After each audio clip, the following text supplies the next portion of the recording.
All right. Oh, all right. That was weird. Okay. We are live. I'm gonna go ahead and turn this down a little bit more for you guys there. I need one edit on this thing. I forgot to put chat up here, so that's the thing. Properties, height. Let's make that. Oh, that's way too big. No. Give me 1 second. Sorry.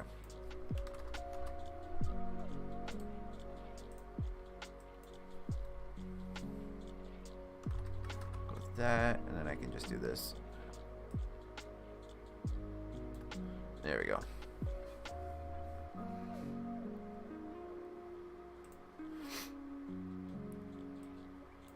Where's my alert source at?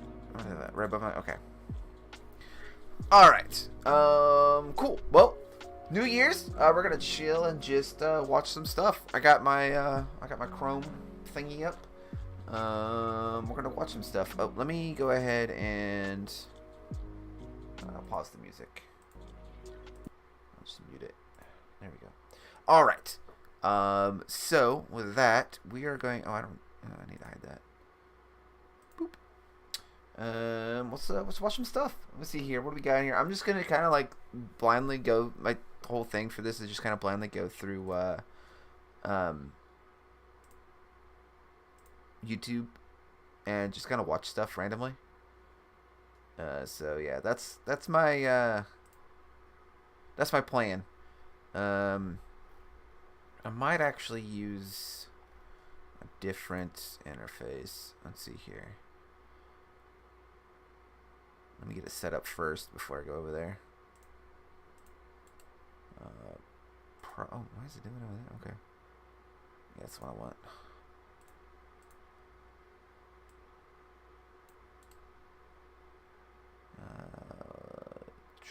Transformation. We're gonna reset transformation. Gonna make that smaller. You guys really don't need to see that part. Let's actually make it fit the screen first. Now let's see here. Transform.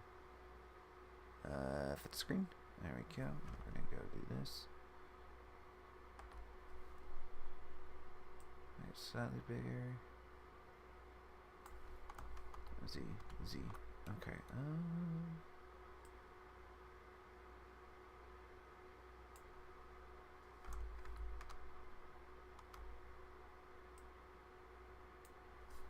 Okay, so it's not quite that page. There we go. Here's what I'll do. Can I make this? Is there a way to make a screen like Chrome exactly 1080 resolution? Is that a thing to do? Can you do that? Huh.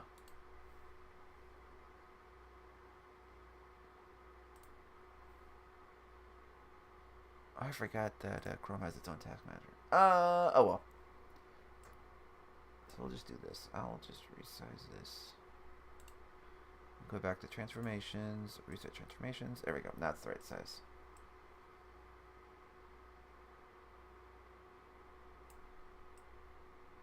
Because what I want to do is this. Kind of want to crop that off as much as I can. There we go. And then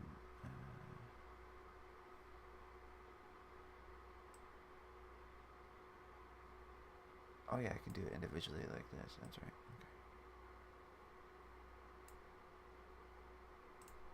How's that look? Good enough. Okay. That looks horrible for here. And if I come back to this, though, we'll resize that.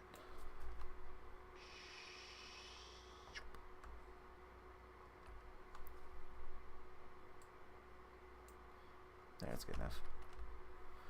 Okay, and then we want to go to here. There we go. Alright, that's better. More of a full screen look to it. Okay. We are going to, just going to randomly go through YouTube, chill. I've never done one of these before, so we'll see how it goes. What is this? Infinite Lagrange. Alright, let's check this out. How's my browser levels?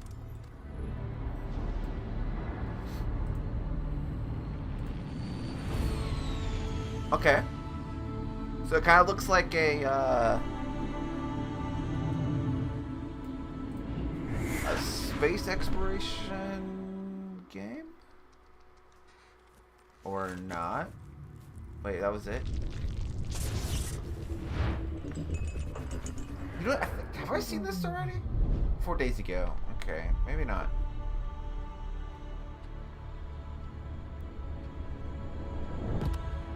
Infinite Lagrange? Whatever. Okay. Let's see here. Let's go to gaming. I just kind of want to look at some gaming stuff right now.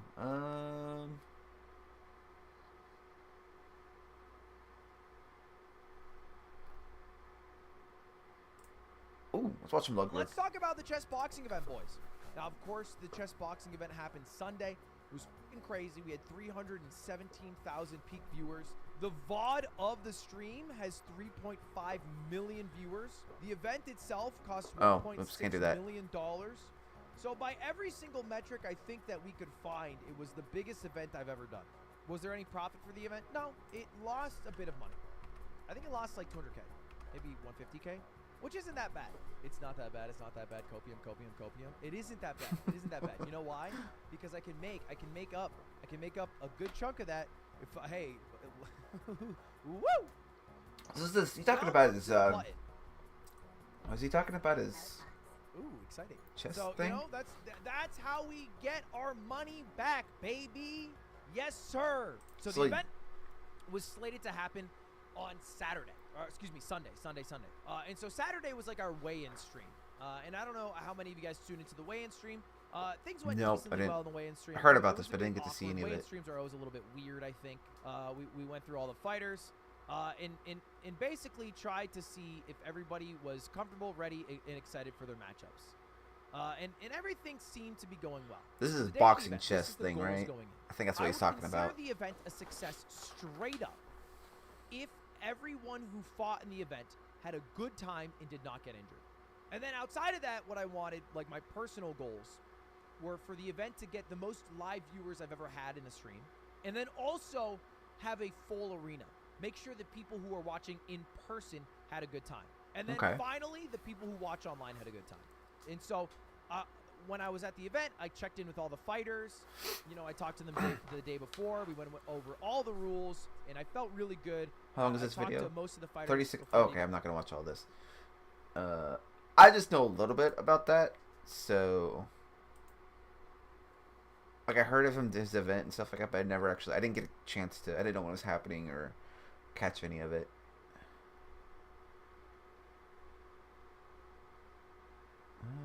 I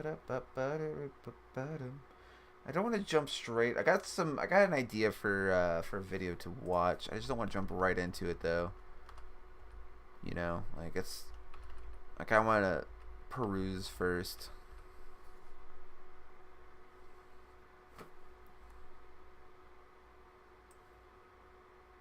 There we go. Let's see here. Plants for Zombies 2 is about time. Official trip. Oh, that's 9 years ago. What the? Don't give me 9 years ago stuff right now. I don't want that. I want more relevant shit. Come on. Oh, there's a continuation of that. If I was caught up, I would watch some of that. Oh, here we go. We'll watch. Let's go to Let's Game It Out. Let's watch some of his stuff. His stuff's pretty good. Hey, there's. What have I not? Oh, I don't think I've watched this one yet. Hey there, it's Josh. Welcome back to Let's Game It Out. Oh boy, we're playing Hydroneer. You know what that means, right? That means we get to play with dirt and do weird stuff, like this from a previous video. Oh, and also, did you know I've got some new merch? That's right, we have a shirt and a mug and a pin. There's a link in the description, and also use code Let's Game It Out at checkout for 10% off. Okay, let's fire this up. New game. Our journey begins here at Ember Cradle.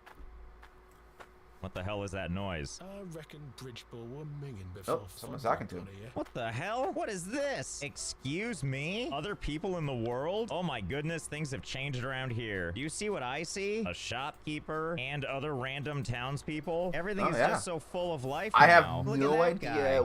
Hey, I've only watched a few clips of him playing this game. Shiny new truck. Hey, you know what? Why wait? I get to start the game with a free brand new truck of my own. Wow. Oh, we're over here now, are we? Hey, wait, where are you going? You wanted a truck? I've got a truck. Hold still. Oh my god. I was not anticipating this at all. Well, I guess we're gonna find out what we can do with all this then. That looks fun. Hey, don't think you're safe down there, because I'm coming for you. Look at him trying to hide from me there. And also, why do your eyes glow? I have so many questions I don't want the answers to. Well, now we have to know. Besides causing irreparable damage to this guy's spinal cord, will he do anything else after constant love taps from my truck? Well, let's see. Wait, no, where are you going? Stop, don't do it. Wait, is he hiding from me? Oh, good, I'm stuck. You're lucky this time, sir. Oh, I tricked you. Okay, well, good news. It turns out if you exit out of the game and reload, all the NPCs NPCs just come back to where they are. At least it means he's not stuck anymore, and it gives us another chance to mess with him. Isn't that right, good sir? Uh-oh, where'd he go? Oh no. I'm not gonna lie, I would probably be doing this too if I found this out. Oh, I feel almost kind of bad for this. It's like his arthritis is acting up and he's trying to get back to the... Oh no! Oh no, buddy, are you stuck back here? Well, thank goodness that plant can support your leg. Oh, I'm sorry. Did I offend you? Well, listen up, sir. I feel kind of bad that we got you stuck back here. So we're going to make it our mission to get you back out of there. So it looks like I can't push him myself, at least not enough to move him. And I would love to use this vehicle to help him out. But even when I get back here, he's like really wedged. And this vehicle is not what we would call agile. But I think we can still help him out. And I know just how. Doesn't look agile. Here's what I actually mean. We need to make a little bit of cash. And the best way to do that is going to be with some good old-fashioned mining. And the reason for that is if we head over past this bridge, yes, the very same where this jerk got stuck the first time, you eventually find yourself in the wild city of Bridgeport. Population not just us anymore. What a time to be alive. In particular, we need to enlist the services of this storefront. Housing. Because what we're gonna need to get this guy out is a little bit of structure. Okay. I wish I knew more about this game. Also, this is not one of his shorter videos. This is one like a 30-minute one, which are fine. I love these, but I'm also kind of like losing interest because I just don't know enough about the game to watch it. Oh, that looks fun. Okay. Unfortunately, I've seen a lot of these more recent ones.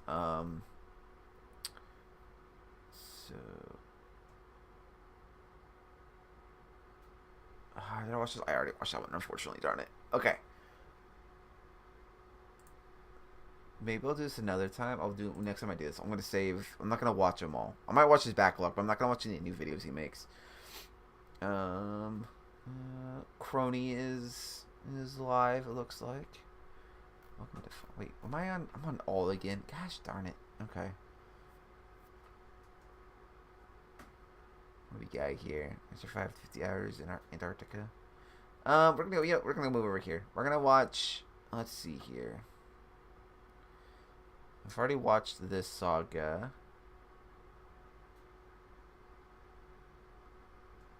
Fried was a. Wait, is his full name Sam Bankman-Fried?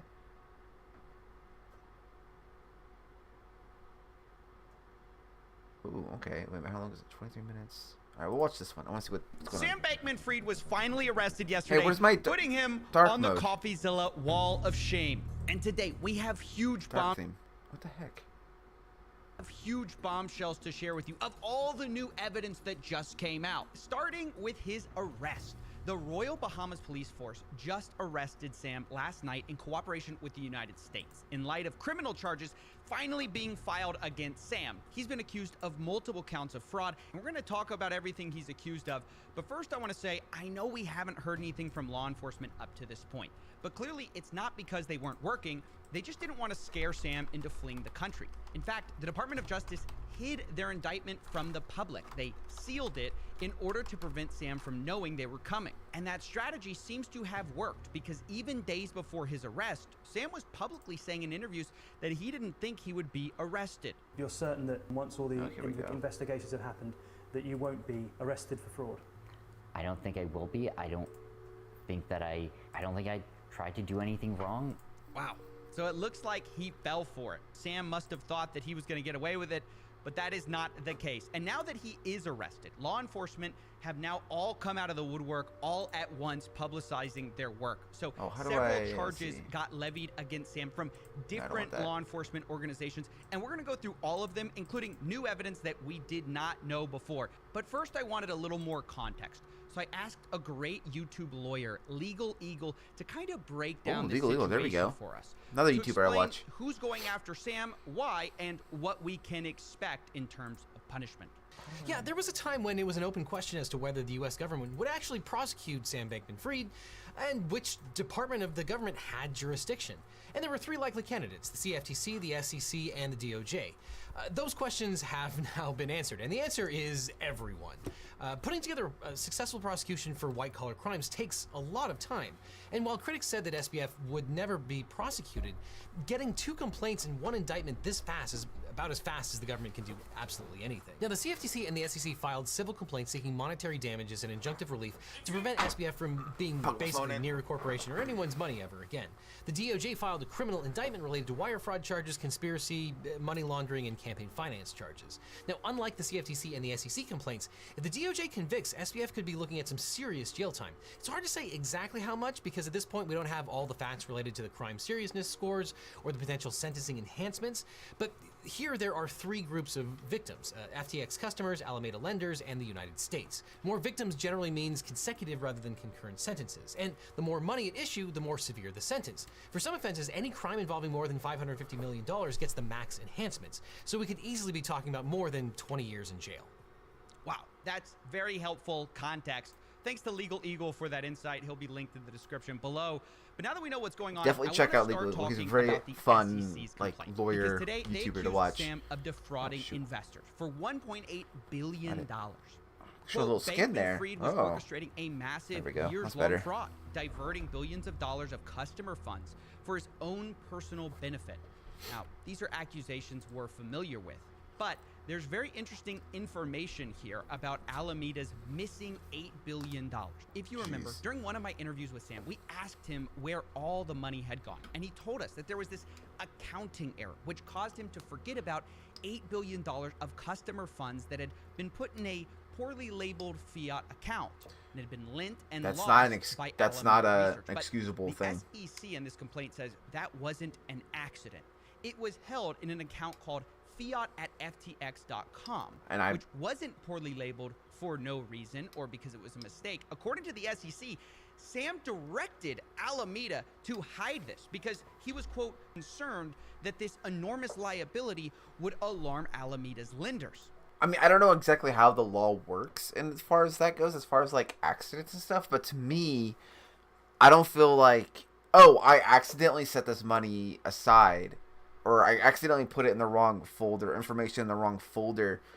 I don't feel like that's good enough of a defense to be like, sorry guys, I'm not a criminal, I swear, don't arrest me. Because when you're messing with money, whether it was an accident or intended, I mean, intention is definitely like 100% it's bad, but I feel like even if it was an accident, he still should be charged. And I guess maybe that's where their defense is, like, trying to sway that his punishment shouldn't be as severe as if it was intended. But I don't know. That's just like, I don't know the law as far as much as that goes, but and that kind of makes sense. If you know somebody doesn't have $8 billion, owes $8 billion, that is pretty alarming and would make you think twice. And this would be huge evidence of intentional fraud. And not only that, the SEC claimed on multiple occasions Bankman-Fried directed FTX to increase the credit line amount by which Alameda could maintain a negative balance on their platform, to the point where it grew to billions of dollars and effectively became limitless.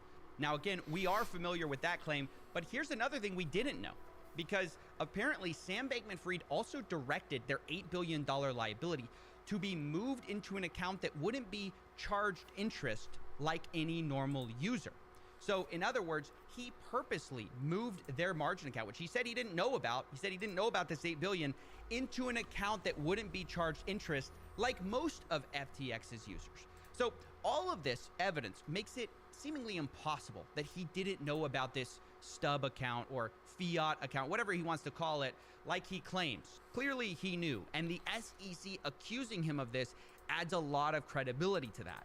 Now, in addition to the SEC, this internal knowledge of Sam and Alameda was further confirmed in a hearing today in the U.S. House Committee, where the bankruptcy lawyer John Ray III, who's overseeing the FTX bankruptcy, he was asked about if there's any way Sam didn't know about the backdoor access that Alameda had. And here's what he said. That backdoor, which you've said allowed for unlimited access of Alameda, essentially unlimited access into the FTX customer accounts to fund their investments. In your eyes, is there any way that Sam Bankman-Fried or senior management wouldn't know about this sort of thing? No. Wow. Sam is getting slammed from every direction, including the guy overseeing his company's own bankruptcy. And you know what? I couldn't be happier, because up till now, it's just been Sam talking about how this was an embarrassing mistake. And finally, the adults have come in the room. We have real investigators, forensic professionals saying there's no shot that this story is true. On top of that, the company's own accounting practices were just horrific, which I found funny. They use QuickBooks, a multi-billion-dollar company using QuickBooks. QuickBooks? QuickBooks.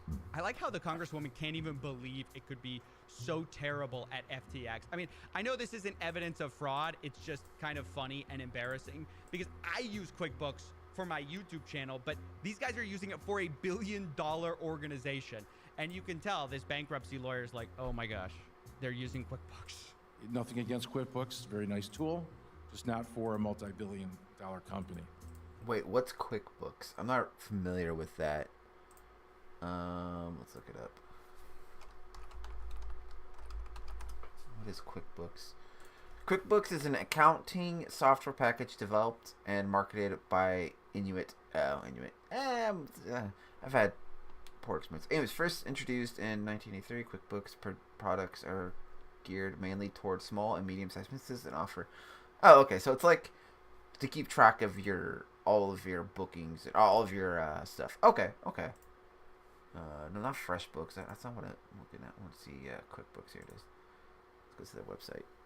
See what it's like. Oh, we gotta pay. Oh, yeah, no. Obviously, I also don't run a business, so that's not like a reason for me to do that. But now, from here, I want to move on from the SEC and the House Committee, and I want to talk about the CFTC revelations, because they also filed a complaint. And again, it's really bad for Sam.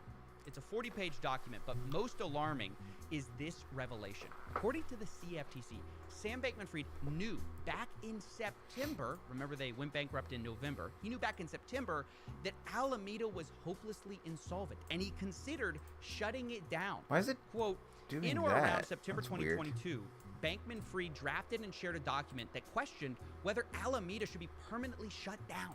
The document, titled "We Came, We Saw, We Researched," began, "I only started thinking about this today, and so haven't vetted it much. But I think it might be time for Alameda Research to shut down. Honestly, it was probably time to do that a year ago."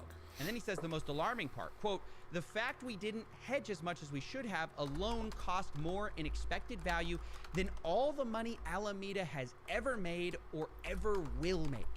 In other words, they were down bad. They had lost more money than they ever made or ever will make. He knew they weren't coming back from this back in September. But did he unwind it? Did he release this document? No. He kept the scam going. And it's just further evidence of this being an intentional fraud. Now, from here, we're finally going to move to the big kahuna, the Department of Justice complaint, where we get to the criminal allegations and we talk about jail time. So today, the DOJ released the sealed indictment where they revealed 8 counts of fraud. Now, we're not going to go through every single one of them because they kind of repeat, but they range from like conspiracy to commit wire fraud and wire fraud itself to conspiracy to money launder, and then also conspiracy to violate campaign finance laws, going back to the huge donations to political parties they made. But the big takeaway is that if he actually goes down for these 8 things, he's facing serious prison time. And in my opinion, I think he's going to be declared guilty of at least some of these. I think the evidence is overwhelming. I personally have a confession from Sam that he commingled funds. We've got SEC complaints that he knowingly hid those $8 billion. We got the CFTC saying he knew back in September that Alameda was in trouble. So it's just, there's too much stacked against him is what I'm saying. But ultimately, we will see what happens, and you don't actually know until the actual trial happens, so we will be following it closely. But either way, I just wanted to say this is a win regardless. The fact that he's arrested, the fact he's going to have to stand trial and answer for what he's done and not be able to weasel his way out of it is something I'm very happy about. It's a huge win for everyone. I just wanted to cover this real quick. Thank you for watching. Thank you for supporting, and I will see you in the next one. All right. Yeah, definitely if you guys haven't, definitely go check him out. CoffeeZilla. Always watch his videos. Very fun. I need to get caught up in this because I have no idea. I've never heard. I just heard of this chick, like probably about a month ago. I was like out of the loop 100%, and then I saw like one video where he was talking about her, referring to some other cryptocurrency scam thing, and I was like, who? What?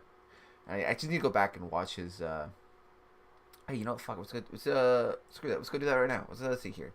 Let's see if there's a playlist. Let's see here. We have Investigating Crypto Zoo, full Celsius. Ty Lopez, Paul Brothers. Made see if he has a playlist on there.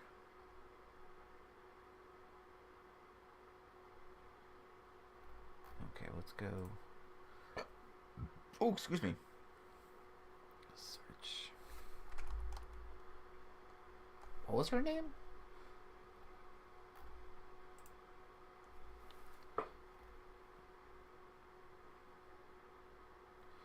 Oh yeah, I saw that. That was just ugh. Let's see here.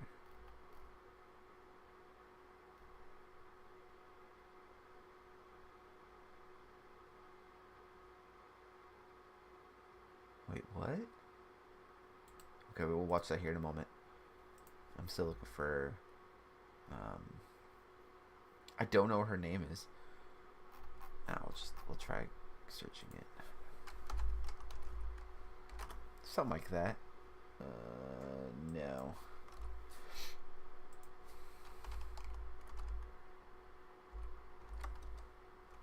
Oh, was that? No.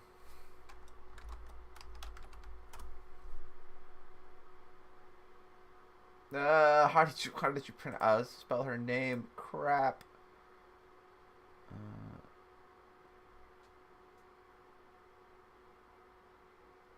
Wait, what?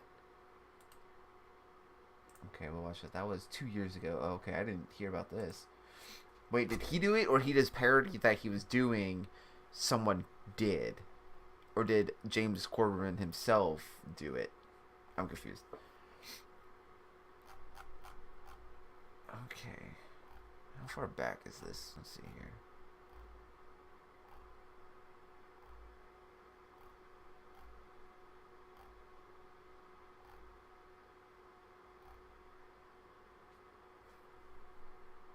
Woo! Okay, I gotta watch that. Steven Seagal becomes a crypto guru? Come on. Okay, that's a chick there.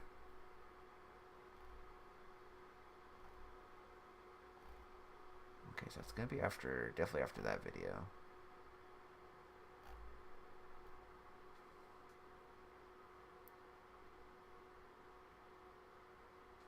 They bought the, okay. What do we got here? Okay.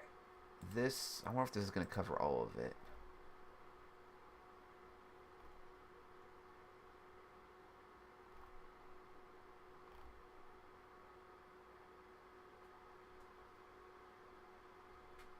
Okay, that looks interesting.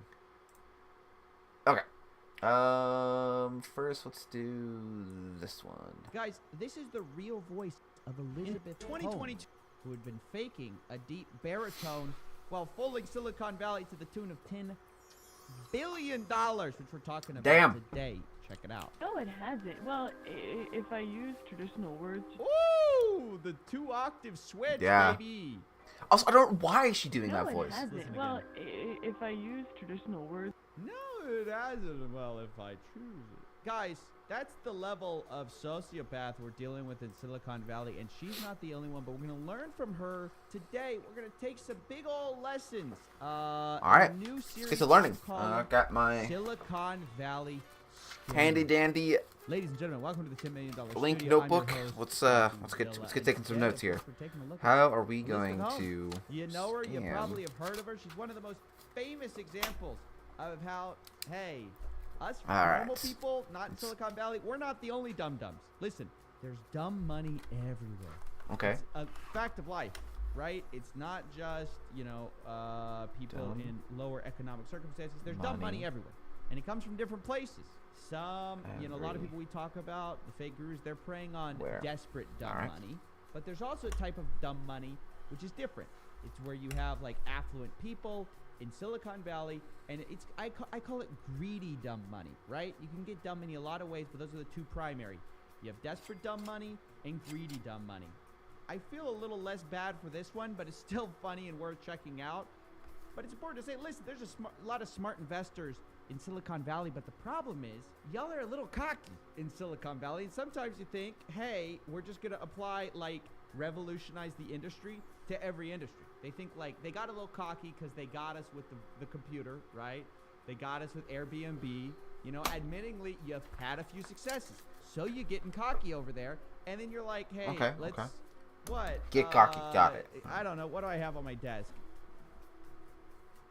Girl Scout cookies.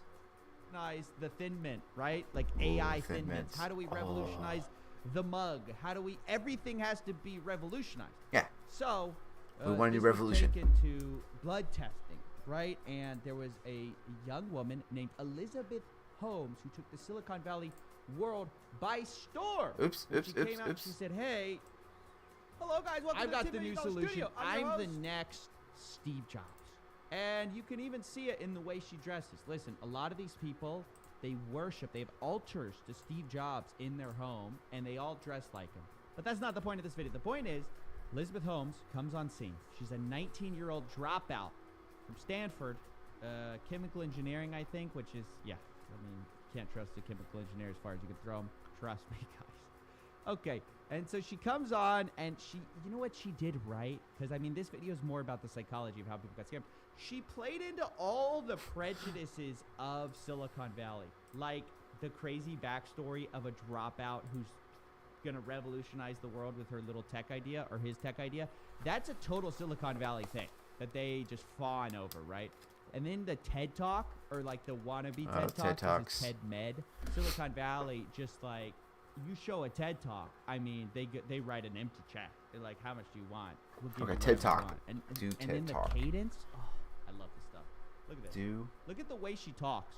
TED I believe the individual Talk is the answer. Dude, like individual pauses, is everything. the answer. There's like 12 commas in between every phrase she has. I believe the individual, is the answer. And it's not like that all the way through. To the challenges of healthcare. But we can't engage the individual in changing it. What is this cadence of speech? Silicon It's Valley. the William Shatner on crack speech. $12 billion or $10 billion valuation? How? And it's not like they've learned their lesson. Look, you look at Nikola right now, dude. You know they at one point were worth more than Ford, and they never sold a single car. I mean, like, what? Nothing's changed. It's not like, oh, how the hell do you do that? She's a fraud. Oh, so we don't invest in frauds anymore, dude. Silicon Valley, so much dumb money going around over there, and it's all because you guys keep falling for con people who, you know, they have vision, right? they're like envisioning the future. The problem is it doesn't exist. Like, they go to their engineers and they're like, hey, can we make, I had this great idea, like, you know, it's like something you'd think about when you're stoned. I had this great idea, like, let's just take a tiny pinprick of blood and do 12,000 tests on it. The engineer goes, yeah, we can't do that. And they think to themselves, I'm Steve Jobs, so I'll just throw them in a room and just, like, let them figure it out. No, you won't. And you'll be caught being a fraud years later. I mean, I really think that this con started with the same way a lot of real Silicon Valley things start, which is like an idea, and then you kind of fake it till you make it. But in this case, what she was talking about wasn't currently possible with any technology. So it just was faking it until you're faking it, and that's called fraud. Taking on investors when you're faking your technology is called fraud. But make no mistake, this happens a lot in Silicon Valley. Have access to the information they need to do so. You could make a whole speech in the pauses of her speech. There's so much space in here. What she does have going for her too is she's got that long vision. I mean, isn't this a great idea? Healthcare, where you don't have big pinpricks and like 12 vials of blood drawn. Yeah, it's a great idea. Doesn't work. all the blood scientists, apparently, I was reading, they were like, yeah, we knew that this was a fraud, but nobody really asked us. Like, Silicon Valley was just pumping money into this startup. No one bothered to ask the scientists, like, whether this thing was possible. And listen, if you don't think I'm serious about, like, all you need to be a successful fraud in Silicon Valley is just, like, a backstory that Silicon Valley believes in, check out what she named the machine that she was running these tests on, right? So she takes these, like, pinpricks of blood, right? They take this tiny little pinprick, and then they ran it in a machine. Let's see if we can find this. It's called the Edison. Guys, Edison. If you don't It's like stop Scientology shit. investing in garbage ideas with clever little names, I'm going to lose my mind.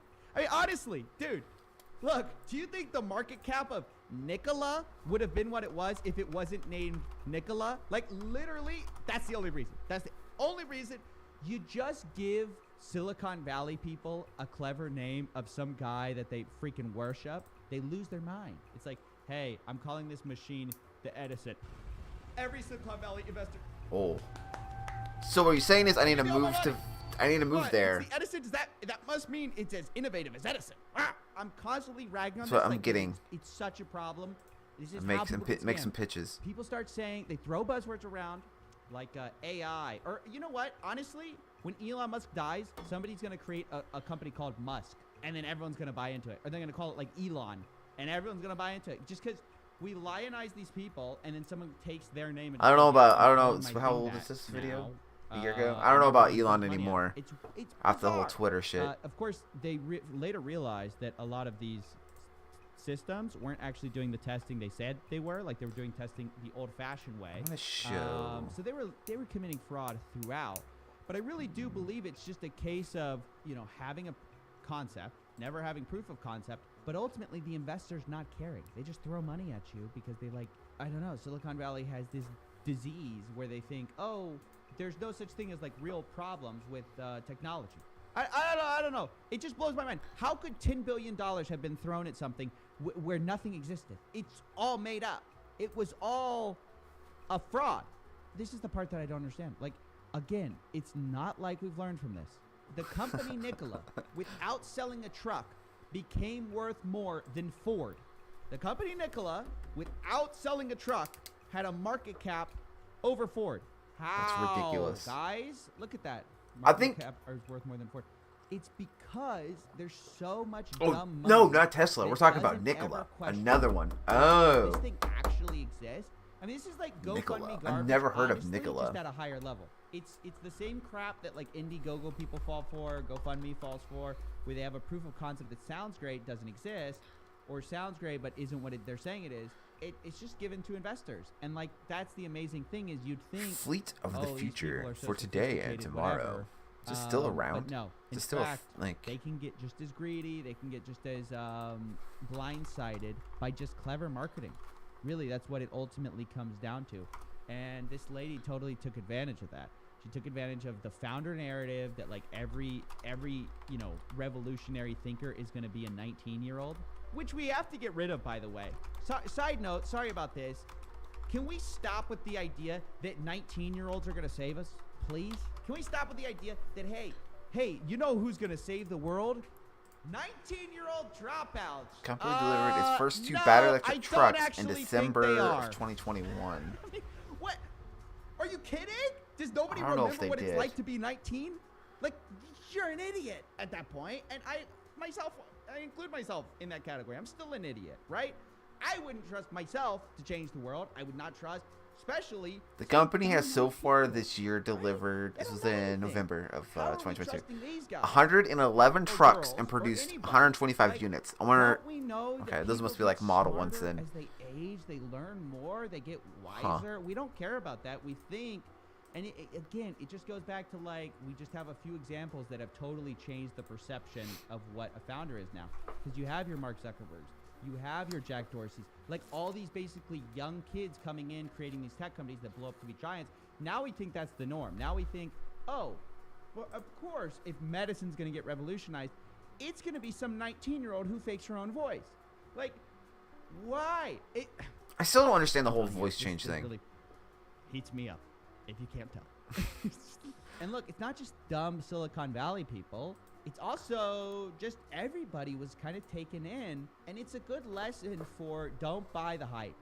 If you see somebody surrounded by famous people, but you've never kind of heard of them, you don't know what they do, it doesn't mean you should just blindly trust them and think, oh, just because they're around, you know, Bill Clinton and Jack Ma, they must be legit. No, actually, anyone can be fooled, because it's just sort of a ladder of fooling. Because obviously Bill Clinton didn't do his due diligence. Jack Ma didn't do his due diligence. They just kind of looked and they go, oh, this lady like seems to be respected by a lot of important people. And those people probably trusted her because they thought she was respected. Nobody actually took their time holy shit, that's a lot of text right there. Is this actually... no, thank you, Cash. yeah, he bought I'm not really looking to buy into the same anything. Thank you, though. We're gonna, yeah, I'm gonna decline that. 12 years ago, right? Tell them how old you were. I was 19. So,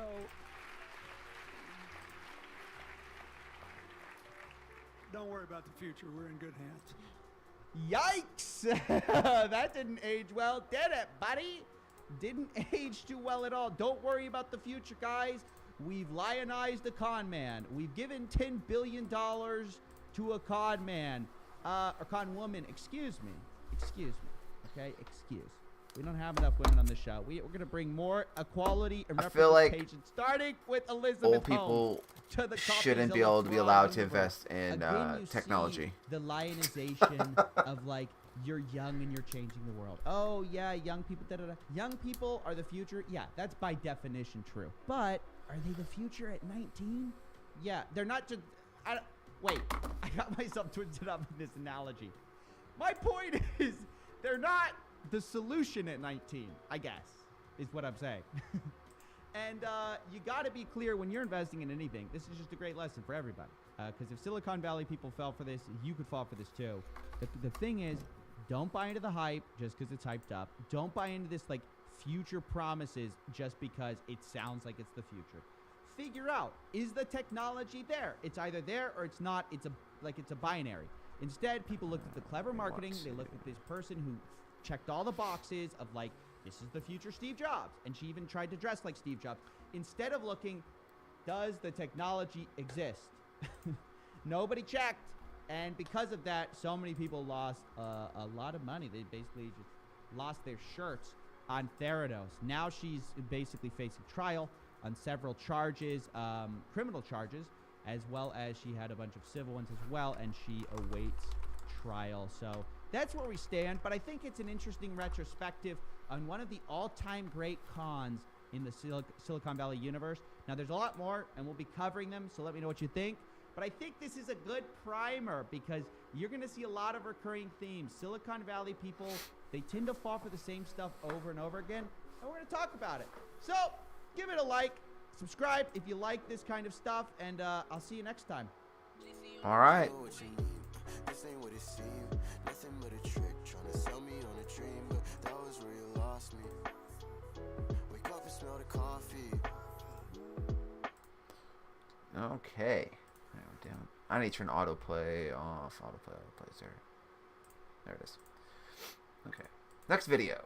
What are we on? Becoming. Oh yeah, so this one. You either die a hero or live long enough to sell NFTs. That's the new YouTuber life cycle, and today we get the rare chance to see the final form of the greedy influencer. That's right, the legendary Doublest Downus. I'm of course talking about Jake Tran's recent response.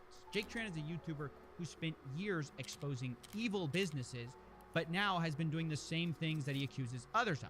And last week, I showed how he had started selling NFTs in videos about how bad NFTs are. Oh, I saw crypto in a video about how crypto is. And it was just I saw a video on to this. Watch. It felt like your high school counselor was suddenly trying to sell you drugs right after a DARE presentation.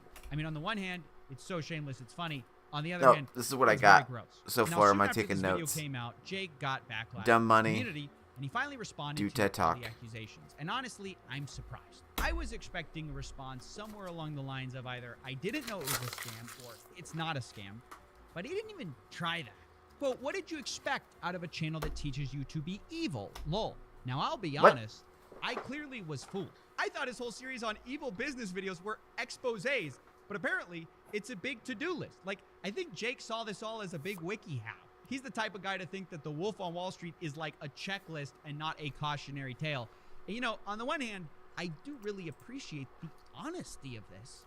But on the other, much more important hand, you're kind of admitting that you don't care if your audience gets scammed by you, which it seems really wrong.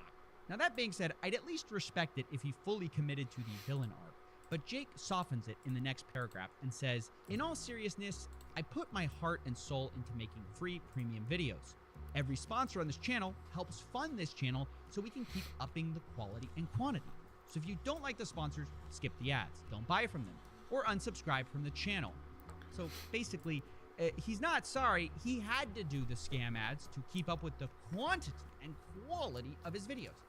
Yes. I don't know if I really buy this, to be honest. Yeah, no, I mean, look, I don't. like Jake Tran videos, but let's not pretend they cost a fortune to make. He literally uses B-roll from other. Oh no, I was watching movies for Danny. his visuals, I was watching and Danny he cover this farms guy. out his research to like articles and Wikipedia, maybe a book or two. So this whole thing about like I had to do these ads, otherwise I couldn't possibly produce this quantity and quality of videos. It's like, my guy, you barely make your videos as it is. Your visuals are from filmmakers. You're snagging their clips for fair use. And then lately, he's been farming out even the voiceover of his work, which it's like, I'm not against that, but pretending you're making some Oscar-winning documentaries that require our blood money to fund is a little bit much. Yeah. And then there's also the thing about like, hey, just don't click it if you don't like it. Just unsubscribe. But I don't think Jake realizes that this undermines every single one of his videos, because why would you complain about tobacco or DuPont or any of these evil businesses when they could just turn around and say the same thing? Like, hey, if you don't like it, don't buy it. Unsubscribe. Why are you buying our cancer sticks, right? Like, which would obviously be missing the point, but is the exact same argument. And this isn't even to mention the fact that Jake Tran isn't a soulless corporation, at least not yet, but rather is a YouTuber with some level of accountability to his audience. And that all makes the next part of his response even more confusing. He says, I love all of you more than any of you could realize. You changed my life in every way possible. Okay. I don't know what to do with this. Like, no. Yeah, like when you get a platform like YouTube or Twitch, you have like, once you get a platform, you have a standard that you have to set. And then if you don't follow with that standard, you are going to get called out. Like, whether or not he's a scammer himself or not, that's debatable. But, like, you have to, like, if you go against of what you've been setting as your standard, then you're going to get called out. Nothing in these two paragraphs seems to have anything to do with the other. They're diametrically opposed. Like, unsubscribe if you don't like the scam ads I'm running. But also, I love you very much. Like, I don't know if I buy this. I mean, I'm sure his life did change, but I think he's happier about the money part of the equation. Clearly, Jake finally ends the response, I apologize for nothing. Stay dangerous. So he's not sorry. All of you who got ripped off, just in case you were wondering if he felt any bit of remorse, the answer is no. And I'm assuming he's one of these guys who thinks apologizing on the internet is like having your pants pulled down in front of the whole class. It's the worst thing that could happen to you. And maybe that's true for some influencers, but if you're the guy exposing corruption, you can't just like shrug off being corrupt yourself. It destroys your whole appeal. And I think this just highlights a problem that I have with Jake's general mentality. Like, I may be wrong about this, but I think he thinks that being a little bit evil is like necessary and important to survive in this world. In fact, that's sort of the point of his entire stay dangerous sign off. He's said before that this is the purpose of his channel, and even quotes Machiavelli to suggest that you can't be a good guy. And that has become the purpose of this channel, to expose how this world of power really works, to help you navigate this world, to level out the playing field for the powerless, to help you become more dangerous. No. Because as Machiavelli once said, any man who tries to be good all the time is bound to come to ruin among the great number who are not good. So there it is. He just says it. Like, his job is to make you more dangerous. I guess by selling you scammy NFTs. Also, just because some guy said it doesn't mean it's actually true. You can quote anybody, and just because they've said it in the past does not make it true. Like, no, there's plenty of people have done good in this world and not been ruined by those that are not good. It's very small, but like that quote itself is vague, and it's just no. But it's pretty clearly and heavily implied that like being good and doing things the right way is like a sucker's game. It's a loser's bet, which obviously I really disagree with. I think Jake thinks he's found the red pill of life, and I just kind of feel bad for him for that because I'm almost positive this is going to backfire on him in a big way. But I don't know, maybe that's my naive perspective. I have seen a lot of influencers just getting away with scamming their audience, and they just don't care. So maybe we're in a new world, but in my opinion, you know, you can get ahead in the short term by cheating a little, selling out your audience. But once you get that reputation, it sticks. And all in all, I think it was a pretty terrible response. Maybe like a 3 out of 10. That's basically it. See ya. All right. All right, this James Corden thing. Sometimes it is hard to know. Does life imitate art, or does art imitate life? But recently, James Corden, world philosopher, weighed in. Mostly, he's known for carpool karaoke and shaming fat shamers. While you're encouraging people to think about what goes into their mouths, just think a little harder about what comes out of yours. But recently, he predicted, and I'm not joking about that, I know I'm being a little tongue-in-cheek here, but actually predicted a huge Silicon Valley disaster to a T when he mocked Theranos in a sketch. Okay, so you guys all know who Theranos is, right? One of the most famous examples of Silicon Valley overhyping a startup. It gets overvalued, and the technology's not really there. This lady named Elizabeth Holmes, the founder of Theranos, who famously faked her voice to be lower, and she talked like this. I believe the individual. Why? Why with the voice? Is the answer. Well, her company was valued for billions of dollars after she proclaimed to the world that she could do blood testing on a small scale, so you could bring medicine to everyone. You wouldn't have to draw vials of blood every time someone needed a basic blood test, thanks to this like micro testing technology she was working on. Supposed to revolutionize health, and you know, they got tons and tons and tons of funding, except the technology was bogus. It didn't work. This famous meltdown, and overall she's just been built into this like villain sociopath archetype of Silicon Valley.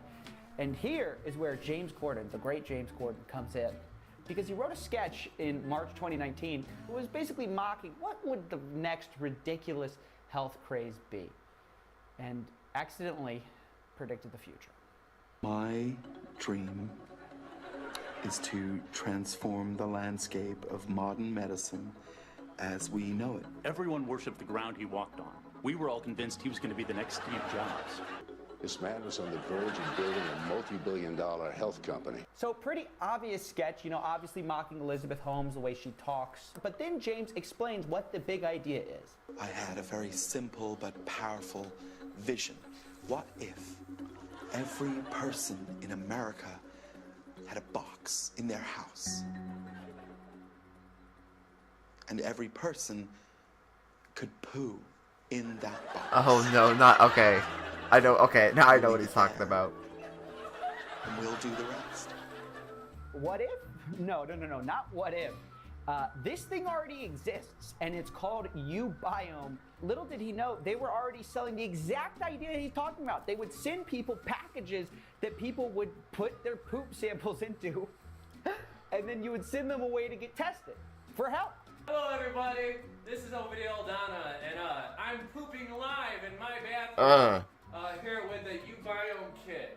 Before you ask, it's like these clips literally find me, and this is why, for all its problems, it's why I adore YouTube. I would never. You can, on the one hand, find mainstream media. Doctor on this maybe, platform, but on the other hand, just a click away is a guy enthusiastically doing a swab tutorial on camera. Yeah, I'm gonna take a poop sample. It says, after a bowel movement, wipe normally, run the swab over the used toilet paper just enough to lightly color the entire That's not enough. swab. Yes, this is totally real. This guy's not kidding. This is the I don't know if he's obviously going to get into this, but like, they need so much more for like, if they test your poop at a hospital, they need more than just a swab. premise of I guess maybe technology has improved since the last time I knew about this, but that's what the practice was. Anyways. uBiome. And much like Theranos, the idea was it was going to revolutionize medicine by allowing your average person to genetically sequence their poo instead of their blood, and thereby improve their health. But Just like Theranos, the technology simply wasn't there yet. And this is where Jessica Richmond, just like Elizabeth Holmes before her, made some critical errors. She didn't fake her voice, but she did fake her age to appear younger so she could appear on one of those like Forbes 40 under 40. Oh, yeah, I heard, yeah, There's also yeah. the small matter I heard about that. You know, the insurance fraud that the FBI investigated them for. But let's go back to James Corden. Can you imagine being in a writer's room of one of these late night shows and trying to think, what's the best way to satirize Silicon Valley's willingness to swallow literally anything as long as it's shrouded in the appearance of cutting edge science? And you come up with the perfect idea, right? Obviously. Poop. This is not real life. What does that have to do with the Obviously, video? no one's going to be investing into poop health. This box is the future. We are the future. You do that in March 2019, only to find out that in September of 2019, the company you thought you invented in your imagination just declared bankruptcy after taking hundreds of millions of dollars of venture capital. Oh funding. my This thing gosh. existed. Ubiome was valued at hundreds of millions of dollars for poop health, which is why I always say this. No wonder- You shouldn't feel bad if you get scammed because, you know, if you're out there, you've just been falling prey to a guru ad or any of these clowns, you know, you may have only spent $2,000. Investors spent hundreds of millions of dollars on this company, only to find out that it was a bunch of crap, literally. But I guess the most shocking thing to me about Ubiome is that so few people that I know of have heard of this. I only heard of it just a few days ago. You know, when Theranos happened, it was all over the news, but with Ubiome, only a few outlets covered it. Mostly their founder just kind of stepped down, they declared bankruptcy, and they sold off all their assets, even as reports of their shoddy science were coming out, even as reports of them using tactics of, and this is their own words here from one of their bankruptcy documents, questionable legality. Even as reports were coming out that they were using advertising that included stock photos instead of real photos that pretended to be real customers. You know, this classic guru stuff, right? And yet it's all been kind Oops, I of didn't mean to wiped hit that. away. A poop company that allegedly commits insurance fraud, it fakes testimonials, the founder's lying about her age, an ex-employee comes out saying that taking one of these tests is like going to a really expensive homeopathic doctor, and yet hardly anyone reports it. Well, hardly anybody but the hardest hitting journalist I know about. Things just snowballed into this crazy situation. People started sending their boxes back demanding answers. It just kept piling up. That's a lot of poop. That's a lot of poop, yeah. Boxes and boxes of poop. What was coming out of his mouth wasn't even reality. It was lunacy. Part of this gig as CEO of Ubiome is that I get to make a lot of poop jokes. 1, 2, 1 box, 1 dream. Sometimes parody just meets reality, and it's just insane to watch. I hope if this video's done anything, it's shown Makes you me guys think even that- the smartest people can be taken in by a clever-sounding pitch and fear of missing out. So next time you guys hear about some insane startup, that's I gonna bet the revolutionize writers, health, maybe think someone twice, because we've had fallen for to not know once now, Ubiome was a thing. but at least twice by my count, probably more than that. And it's time to maybe second guess these people when they come to us telling us that our poop is going to solve all our problems. So with that said, let me know what you guys think in the comments below, and I'll see you guys in the next one. And as always, Don't forget to smash like and subscribe. Thank you. What the hell was that? All right. Hello and welcome to the shareholders meeting. It's been a while since I unveiled to you the Death Touch, but I've been hearing rumors for a while now that there may be a new martial arts master among us. And it might be time for Among me us. to concede the self-appointed title of most dangerous man alive. Let's find out who this new man is. Ladies and gentlemen, welcome to the CoffeeZilla studio. I'm your host, Thank you. $10 million. And according to my notes, for having me. by new martial arts master, I mean old, and by martial arts master, I mean this. He's all fired up now, King. He's wrestling the match. His Yeah. I'm talking about Steven Seagal. Okay? What a piece My of shit. boy is making a comeback in 2021 like Mom Jeans did. You know, where they've been around long enough to remind us why they belong in the past. But you guys won't stop sending me links about this man, this ultimate weapon of a man. And I had to ask myself, is this man still dangerous? You still fight? Yes, I do. You still dangerous? No. I guess that's our answer. But he's not dangerous for the reasons you think. I mean, yes, karate, taekwondo, aikido are all dangerous words that Steven Seagal technically knows how to say out loud. But he's no longer the ass-kicking guy he once was. No, Steven Seagal is apparently dangerous for another reason. This crypto scam bilked investors out of $11 million and paid action star Steven Seagal to promote it. That's right, ladies and gentlemen. Steven Seagal scammed people with crypto. Nothing like taking financial advice from a guy best known for faking fights, I guess. Who would take financial advice from honestly, if you Steven lost money on Seagal? this, Stop it. Get some help. what was the synapse connection between Steven Seagal and trusted financial advisor? I mean, ladies and gentlemen, I'm trying to help you, but at some point, if you're going to trust Steven Seagal, you're going to be taken in by every scam you encounter, and I can't work that hard. Like,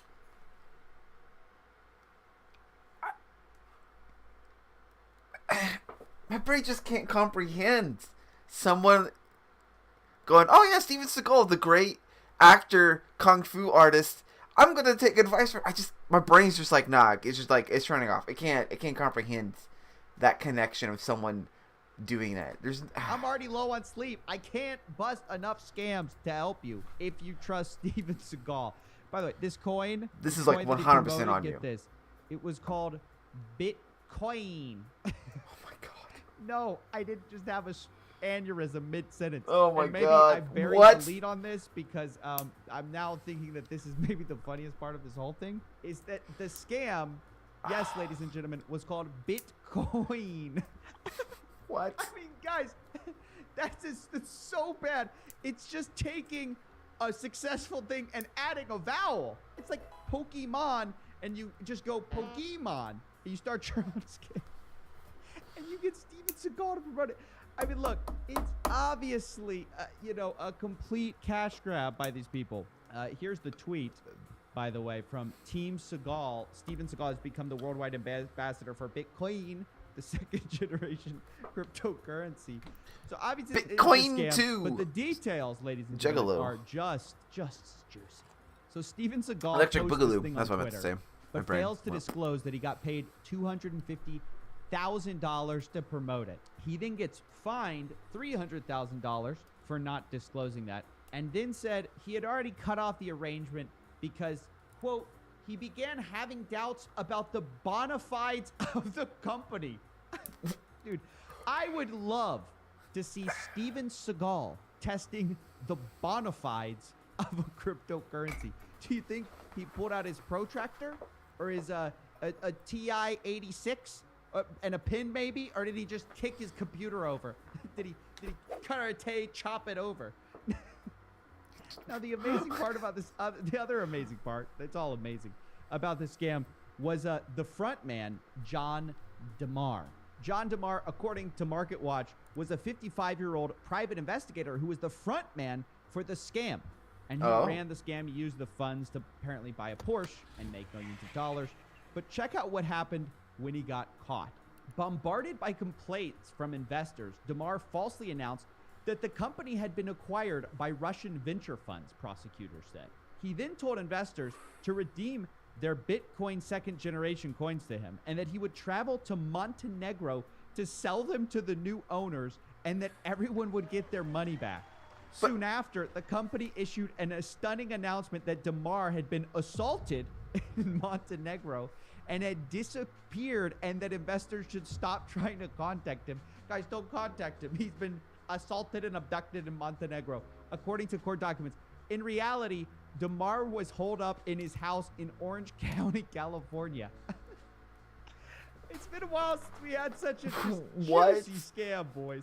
I mean, all in all, I'm happy to see justice is handed out. The DeMar guy is locked up. Steven Seagal lost money on this. But it just turns out that the final conclusion is that Steven Seagal is a dangerous man. But just only like if his you listen to his crypto advice. karate,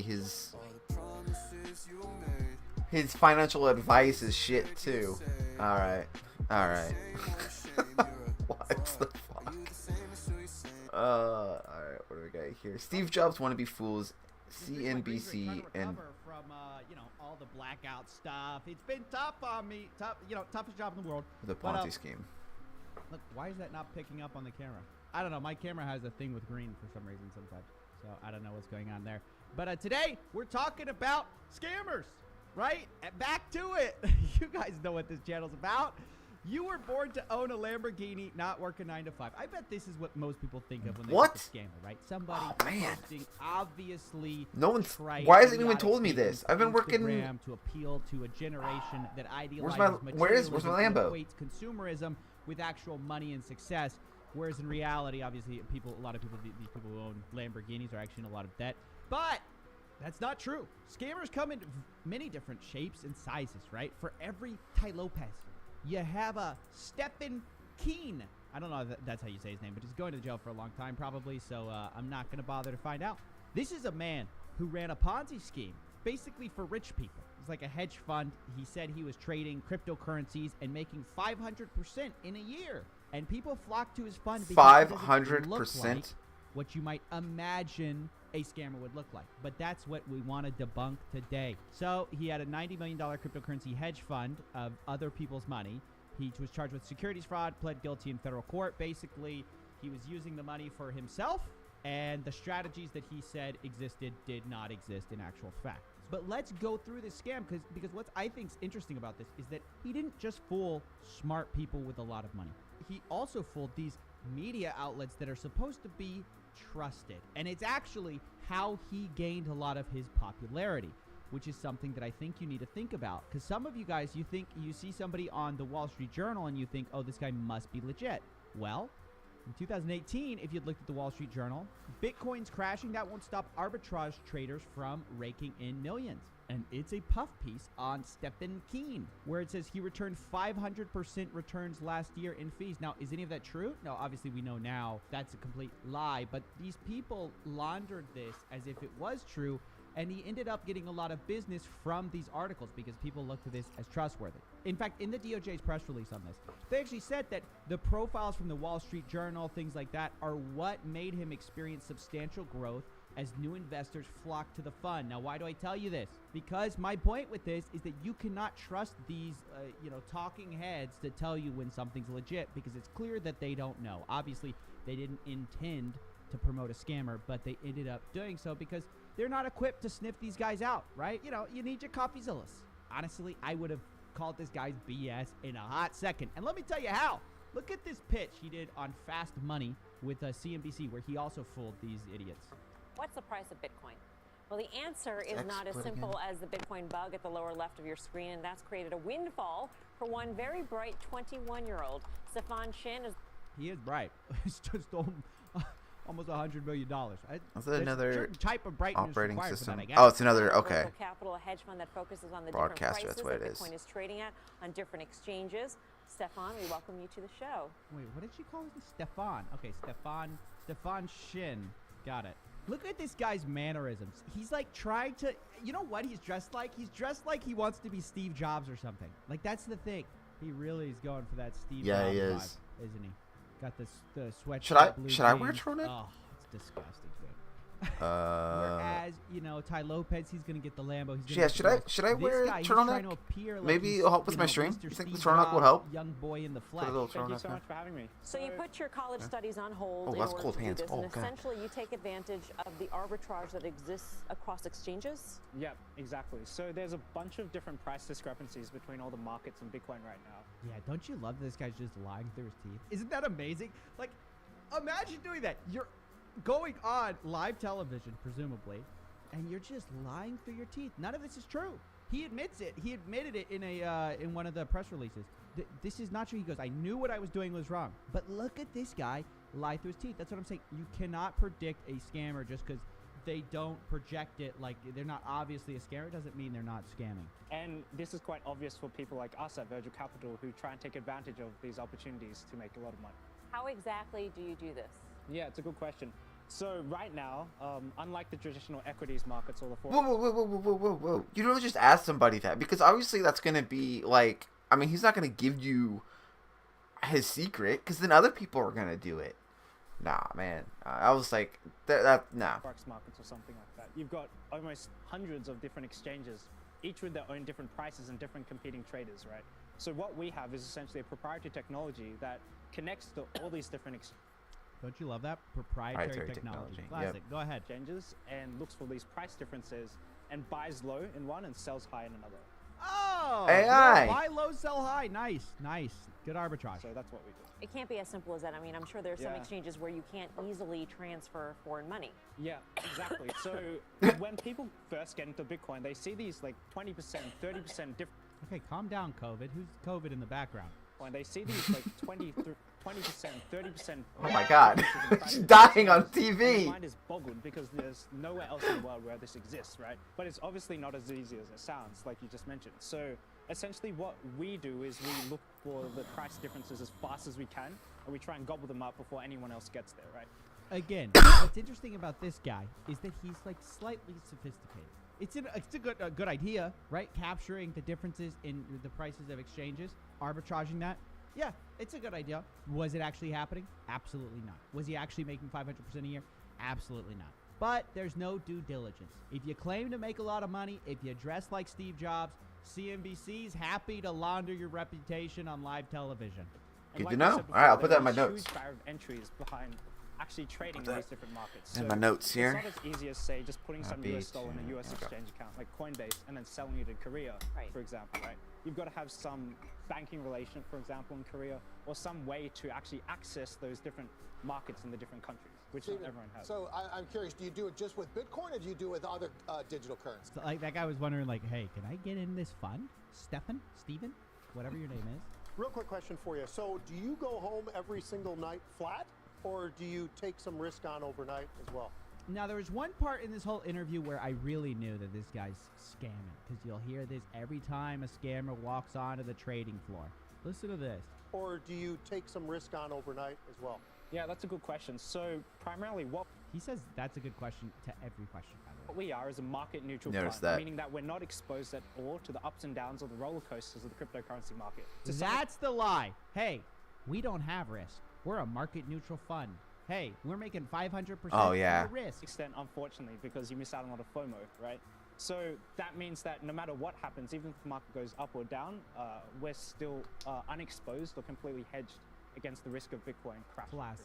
Classic. You see that arbitrage opportunity diminishing over time? Yeah, it's a good question. So if we actually... Yeah, that's a good question. It's a good question. Again. Everything's a good question. How do you feel about going to jail? Yeah, that's a good question. This guy's facing 20 years, and I Whew. think he's going to do a plea deal. Oops. I think I saw something for like 120 months, which is like 10 years. Well, I wonder if that's a good question to ask. Stefan would be open to interviewing. Wow. Well, guys, what do you think? Would you have been taken in by this pitch? Would you have seen 500% returns and said, that sounds realistic? But basically, in the end of the day, these investors are going to lose a lot of money. I think they're trying to get some of their money back, but obviously most of it has been spent, or he was also doing some really speculative trading that also failed. Because of course it is, right? He was trying to play off the fact that he was some boy wonder, some advanced mathematics guy, but the reality was he's just another scammer. Same as all these guys. Stay safe out there, guys. I hope you enjoyed this look at this guy. Don't fall for this stuff. If it looks too good to be true, probably is. See you in the next one. Oh, wait, where'd he go? Oh, there it is.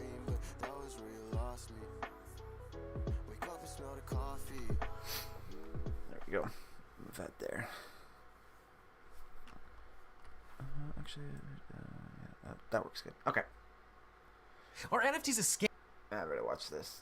Yes, they are. Like, maybe 1% of them aren't, but no. NFTs, yes, they are a scam.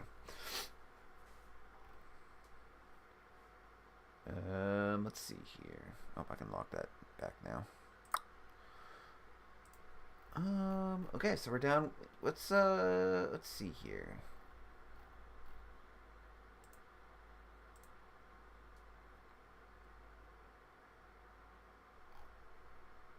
What we got here?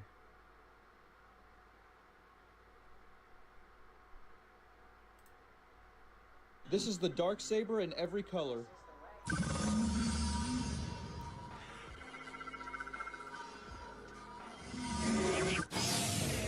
This is like the official one, or is this a fan-made one?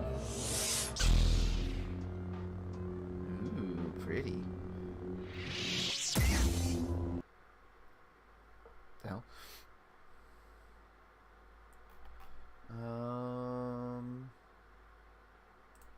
we got in Pokemon here? Anything here? Gaming.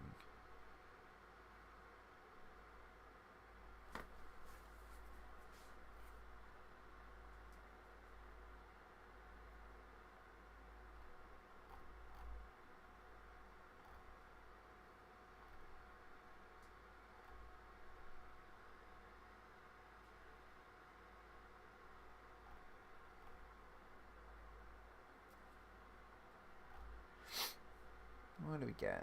Worst MMO ever, 42. Oh, what's Danger.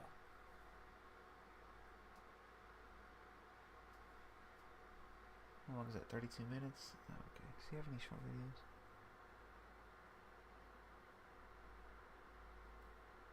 videos? Oh. Is he taking a stab at content creators? Wait, isn't that himself though? Isn't he an MMO content creator?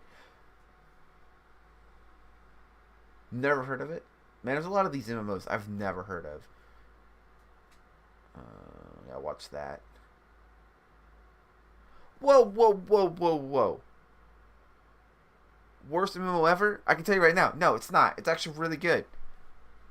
Yeah, does it probably have some like archaic stuff? But no, it's pretty good. I mean, I would like to remove some of that free-to-play, you know, subscription bullshit, but unfortunately, they gotta have money to keep the servers up. And they weren't getting enough people to subscribe.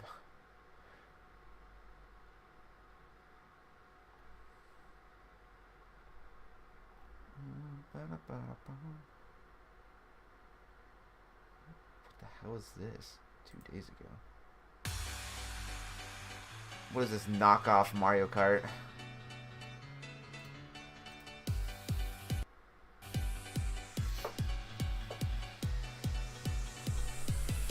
I mean, the characters kind of look cute. Some of them do.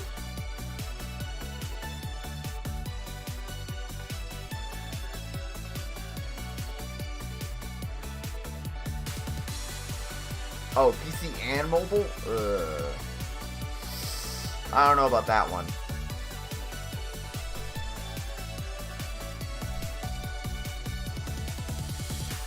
I tried playing a karting game on the phone. It was not good. Speaking of which, the Mario Kart one was god awful.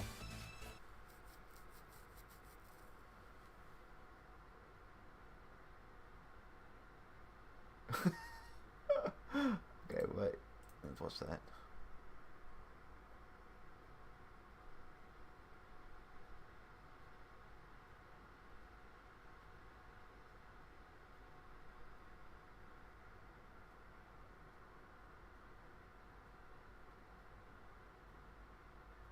Do we have any memes? I want some meme videos. So I got into a Netflix docuseries, and this is the story of how it all happened. How after years of work, I thought I was finally going to get my 15 minutes in the limelight, bask in the warm glow of true internet fame, Netflix fame. Instead, I got 1 second. 1 second that is unwatchable. And I don't mean like unwatchable in the metaphorical sense, like an Amy Schumer special is unwatchable. No, I mean literally unwatchable. If you go to the docuseries on Netflix called Money Explained, the first episode is about Get Rich Quick schemes. You can watch all of it. You will not find me anywhere. That's because, you know that little autoplay bar where it like automatically plays the next one so you don't have to, you like watch the credits and all that, like the last 5 seconds, 10 seconds. After that, you literally have to do what no human on earth has ever done and choose to watch the credits, and you will see less than a second of CoffeeZilla featured there. And this is the story of how that happened, because let me tell you, I thought I was heading up in the world, guys. And by the way, I'm not trying to be ungrateful. Like, I just think it's funny. I'm going to put As Seen on Netflix in my bio. I'm going to wear it loud and proud, baby. But I wanted to tell you guys about it because otherwise you're going to be confused. You will never see me on Netflix unless you deliberately go search this out. So really, this is my only proof of this happening. So I kind of have to put this out there before I put As Seen on Netflix. Otherwise, people are going to think I'm making it up and lying, right? So I should update my several Twitter. months ago, like 8 months ago at this point, I get hit up by the people at Vox, the people who make Money Explained. They say, hey, look, we love your channel. We're doing a thing on Get Rich Quick Schemes, and we think you've got the goods. We'd love to talk to you. I say, great. Yes, let's set up a little meeting. We're chatting it up. I'm giving them the goods. I say, this is who you need to talk about. You got to talk about Cristani. You got to talk about Tai Lopez. You got to talk about all these guys. And they say, awesome. We want to interview you for our show. And I say, let me think about, yes, actually, yes, I could fit that into my very busy schedule. So I'm excited, and, you know, they're sending me releases, and look, it's not going to be like life-changing or anything. I didn't even know how big this show was. At the time, I thought it was smaller. Turns out it's huge, which, that's cool. So, missed opportunities, okay? It happens to the best of us. But anyways, they start sending me releases, you know, left? I send them my home address. We're going to film everything. We've got all these, like, questions spec'd out. And we are 2 days away, I think, from the actual interview. T-minus 2 days. And all of a sudden, I get email in my inbox. And they say, yeah, we ran this up the flagpole illegal. And they said, like, you are what we call, fancy language, a liability. What? And I was like, right, I kind of knew that. I mean, I sort of told them that up front. And they said, no, we could include you for sure. And then they ran it up legal, and they were like, yeah, actually, we can't have you on the show. But then I discovered the powerful force of pity. And I said, well, am I not going to be part of any of the show? Like, we've done all this stuff, all this prep work. And I think they felt very bad for me. And I said, good, you should. And so they gave me a credit in the show, even though I appear nowhere. So that's my appearance is at 22:14. You will see my name, CoffeeZilla, in the credits. That is all that is left of me. After legal took a look at it, they said, no, we can't talk about anything because, and let me explain that, by the way, we talk about a lot of ongoing gurus, things that are happening now, scams that are happening now. Legal people don't like that. If you're going to say something's a scam, they want it to already be prosecuted, done, dusted, charged. You have to be very careful when you're talking about somebody who has not been charged, who's running a scam.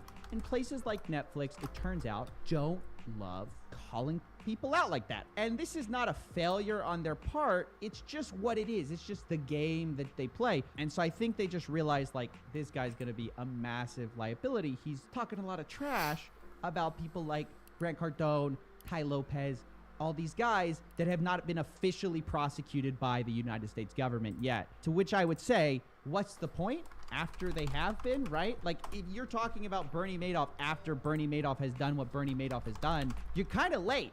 Who are you going to help by saying, oh yeah, we should have known all along, right? But look, the point is, I get it. That's why they couldn't include me. And from that point on, they basically did their own thing. They made their program on Get Rich Quick Schemes, which, by the way, I do think got a lot of things right. I think it's worth watching. I really enjoy the production value that they go through. They do a lot in 22 minutes. They cover like every possible Get Rich Quick scheme. I definitely think it's worth a watch, if for nothing else, to watch the credits and see your boy, okay? But when I started getting messages from my audience being like, hey, have you seen this show? Have you seen this Money Explained? I wanted to be like, yeah, I'm in it. Or kind of in the smallest possible way. And even one of my Twitter followers said, it looks like you consulted on this show. Like he suspected it. He had no idea. And so, yeah, I just thought it was a kind of cool story. I want to be super clear, if I wasn't already. This is not sour grapes. I'm not upset with Netflix or Vox. Like, they couldn't be nicer. And that's the funny thing. Everyone I interacted with was so nice. I almost hesitated putting this out because I was like, I don't want to bring them any bad attention. I do think it's worth watching, but I just thought it was such a great Hollywood moment for how all that happened. I think it's funny that I thought I was going to get this, and instead I got 1 second of fame. So don't go tweeting Netflix or Vox saying stolen valor, CoffeeZilla. No, it's fine. They did a great job anyways. They didn't need me. Okay, so and if anything, I'm just grateful they put me in for that 1 second so I could tell you this silly little story about how all this happened. And it's a fun little Easter egg, you know? So yeah, that's basically it. Hope you enjoyed this little story. I'll see you guys in the next one. All right. That's a funny story.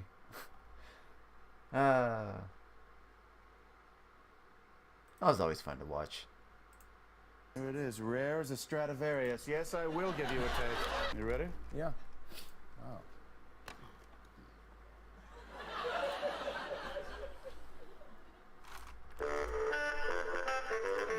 2, 3, 4. 1, 2, 3, mother. Up. 1, 2, 3.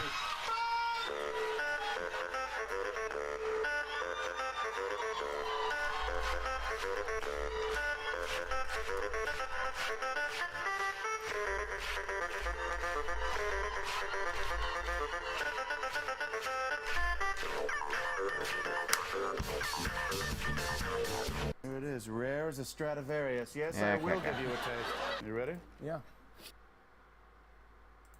All right, let's see here what we got.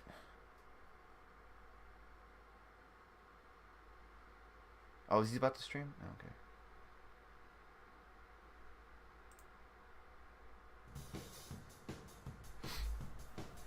You're overqualified for the job.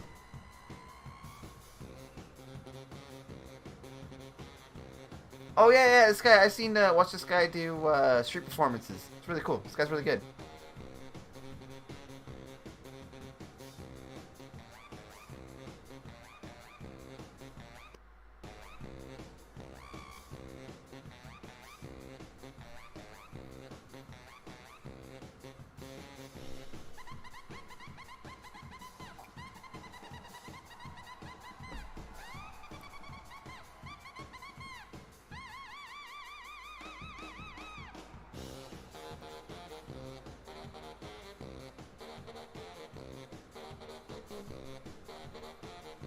This is old, isn't it? This guy's just reposting it. I feel like I've seen this. Or maybe it's a new concert.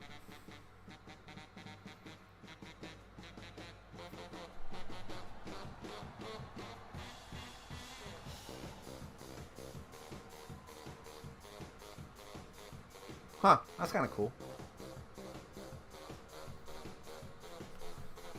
If it's not a scam.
Very dangerous to watch videos,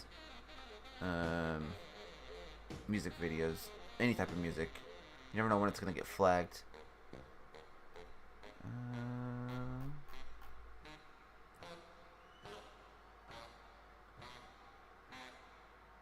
Mega sassy dirty donkey with pelvic grind. Oh, is that like what? Oh, someone was just... Alright.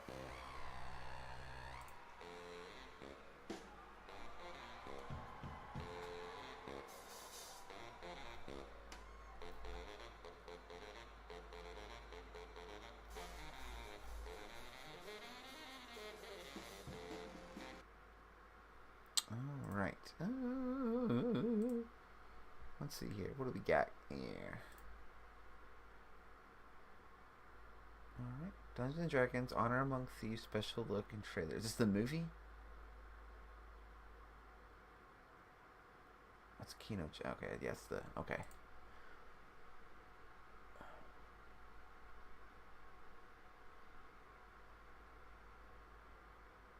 Alright, let's look at some more games. Let's see if we can get some gaming trailers. Okay, I'm not playing that because I'm gonna definitely get flagged for DMCA. I'm just not gonna. I'm gonna try and stay away from that as much as I possibly can. You know. New Year, new Melee. This. Oh, okay. That's modded, or that whatever it's called. I forget what the name of it is. If I already watched that, I'd watch it.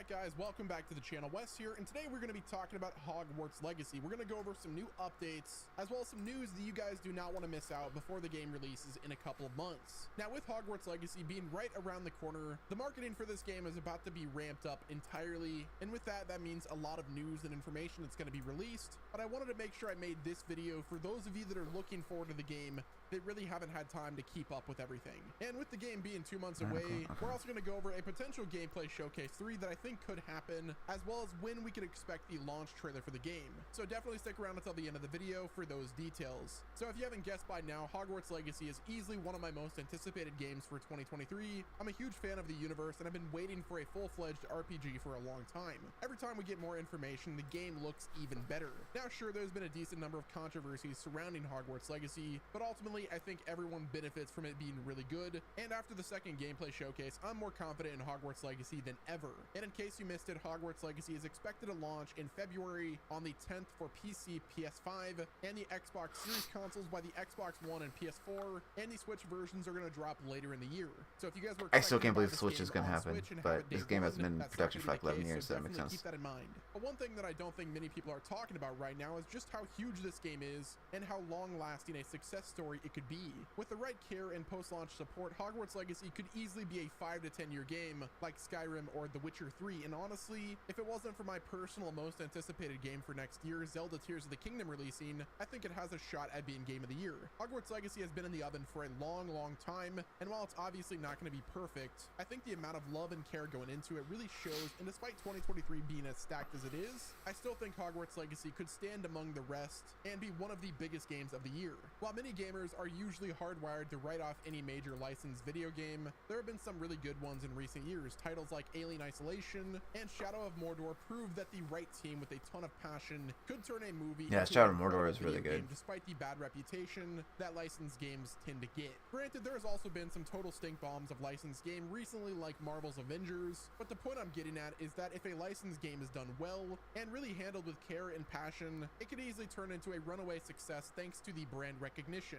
I guess you could say it's equally possible for a licensed game to snowball in the opposite direction, because if a licensed game comes out and it doesn't live up to expectations, or maybe it's just a mediocre experience, word of mouth is going to spread incredibly quick. But on the flip side, if a licensed game is done well, that name recognition is going to shoot it to the top of the charts week after week. Judging by the early gameplay footage and the extremely positive reception this game has gotten on places like Reddit so far, I think it's got all of the makings of a long-term success story, which is something WB Games desperately needs right now. Hogwarts Legacy is an absolutely massive game. While the exact size of the game world isn't clear just yet, the gameplay showcases have shown off a ton of areas that seem to go on forever, and that's not even counting all of the internal areas of Hogwarts and all of the different buildings you'll be able to I'm excited for this game. Explore. Reddit user Tachyon V, a Ravenclaw, took everything we'd seen so far of the game and made a makeshift game map for people to get a better idea of the worlds we're going to be inhabiting, and it honestly looks pretty amazing. The second gameplay showcase really reminded me of Skyrim in a sense that you could just choose a direction on your compass and start walking or flying, and eventually you'd find something to do. Hogwarts Castle itself is also freaking huge, and so far a number of iconic locations have been confirmed to be returning. This is the first time we've seen a full recreation of Hogwarts with a AAA developer outside of like Minecraft mods, and the fact that we get to freely roam around it is probably never going to get old. According to earlygame.com, Hogwarts Legacy currently has 19 major points of interest, and the list is still growing. These points of interest include the Great Hall, the library, including the let me hope I can dress up as them. Classroom, the Charms Classroom, the Defense Against the Dark Arts Classroom, the Herbology Classroom, common rooms for all 4 of the houses, a number of bathrooms, the Room of Requirement, which will serve as our personal hub throughout the experience, the Owlry, the Courtyard, the Headmaster's Office, and so many more. Avalanche did their best to recreate every major location that's been referenced in the movies and books, while also fleshing out everything in between and adding a ton of new secrets for you to discover. Hogwarts itself is going to feel like a true wizarding academy in every sense of the word, and the work has truly paid off. In addition to Hogwarts, places like Hogsmeade Village, Gringotts, and most likely Diagon Alley, Hogsmeade Station are confirmed to be major locations with their own points of interest. I wonder what customization far as like clothing go. Or densely packed as Hogwarts proper. But don't be too overwhelmed by the map size, because in addition to walking and flying, You will also have fast travel via Flu Flame, which will reduce Like, the is it amount even of going to be a downtime thing between objectives. outside of like what Every your part of face this looks world like? is going to be completely alive,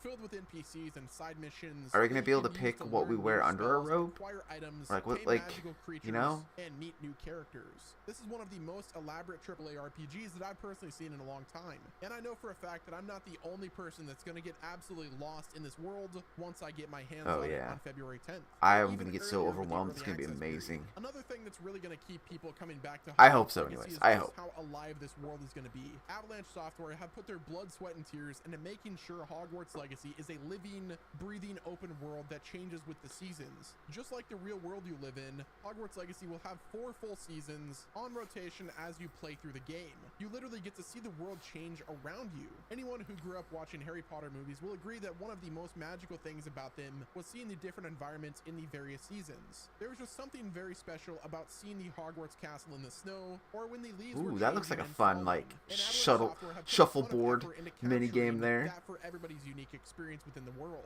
Different fantastic beasts and NPCs will be out at different times of the year and behave If it's not differently just a depending quick on the time, like, weather hey, do and this at this environment. moment. The fact that If the there actually world is like a constantly power meter or changing something, with that'd be time cool. will lend itself well to multiple playthroughs and characters, which I think is actually going to be a major piece of the replay value. It's been heavily implied that certain parts of the Hogwarts castle are going to be restricted to members of certain houses, just like in the source material, which is going to obviously encourage people to make new characters and play through the game again. When you're constantly making new characters and doing things differently, it'll make it much more natural to see the entire world in the different seasons, since you'll be wandering around, adventuring over and over again. There will also be a number of possible endings for the main story that are dependent on your choices throughout the main and side missions. Choices truly matter in Hogwarts Legacy, so it's not about what house you choose or how well you performed in class. You're going to be able to make an impact on this world, and the choices you make throughout the experience will come back to face you down in the end. It's also believed that Romance certain options. houses will have I hope there's access to romance exclusive options. quests, or perhaps have special abilities to make quests easier. Obviously, the house you choose isn't going to be a cosmetic thing, but until we get our hands on the full game, it's impossible to know how much of an impact that choice is going to have.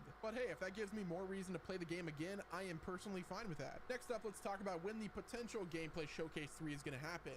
Obviously, we don't know if they're going to be doing a third gameplay showcase. The game is 2 months away, so everything all kind of points to another showcase, especially with all of the marketing that's going to be ramping up pretty soon. Whether or not it's going to happen sometime this week or even sometime next month, it's hard saying. But what I will say is that next month, we can almost guarantee that the launch trailer will happen, especially since the game releases early February. It only makes sense for January to be a big I don't really month care for much about Hogwarts this stuff. Legacy, and I cannot wait Post-launch to cover support all of the modding. news whenever it happens. Now, one thing that I'd like to talk about now is potential you be post-launch support concerned? in the form of different updates and Oh. DLC. Now, we can expect to have DLC for the game. as Oh, well as yeah. I'm hoping post-launch updates in the form of possible new creatures added to the game that we can go out in the world and try to tame them, which would be an awesome way to keep the game going on. I'm kind of thinking of like Animal Crossing with different seasons that are happening. We get new creatures and different stuff that we can put in our vivarium, which I think is all very possible, and I really hope they do. But the part that I want to talk about the most is how much modding is going to be done in Hogwarts Legacy.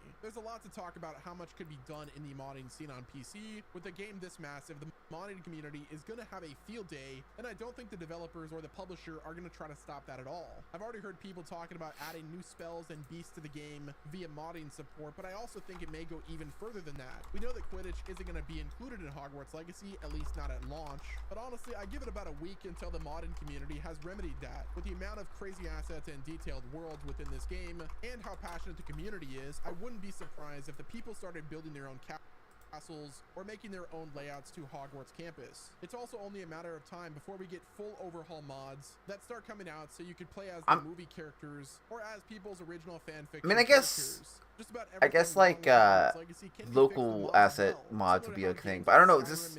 I thought this was gonna be like have some type of social MMO-ish to it, where you can play with your friends. I thought. It's just. I'm sure that Hogwarts Legacy is gonna release, and we're gonna see someone put up a bounty to try to get multiplayer working in the game, for multiplayer dueling, to Quidditch with your friends. Oh, I thought multiplayer was gonna be a thing.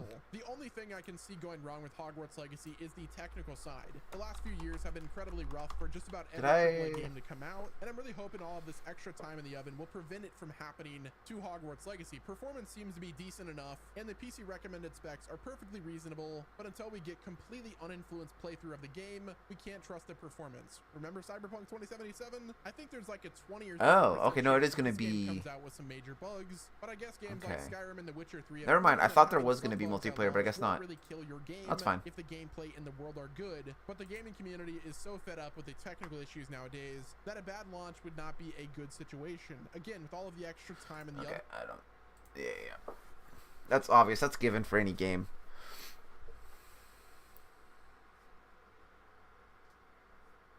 Oh yeah, watch that. He wants to buy Machinima. I'd be up for that. Because Machinima, yeah, I mean, like, there's a lot of like content creators I found through Machinima, but yeah. Okay, well, I guess I'm gonna call it there, guys, for the stream. I don't know if I'm gonna be back on, for anything else, so we're just gonna call it there. I'm gonna go ahead and play some music. I mute that.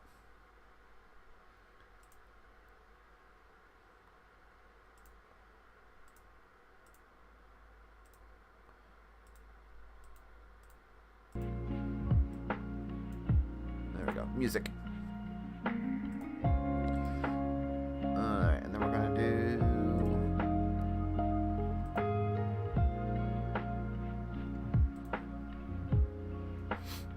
Who's streaming?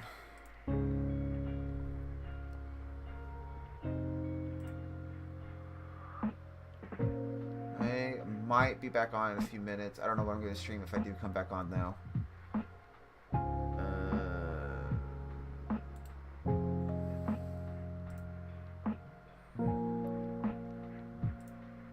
I'll go ahead and raid Sir Lar. Looks like he's playing some retro shit. But yeah, remember, stay safe out there. Have a beautiful tomorrow. Alright guys, peace out.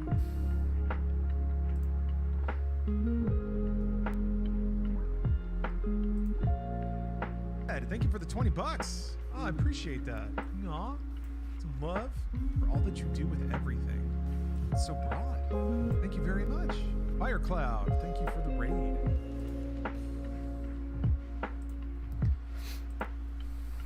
All right, let's see here.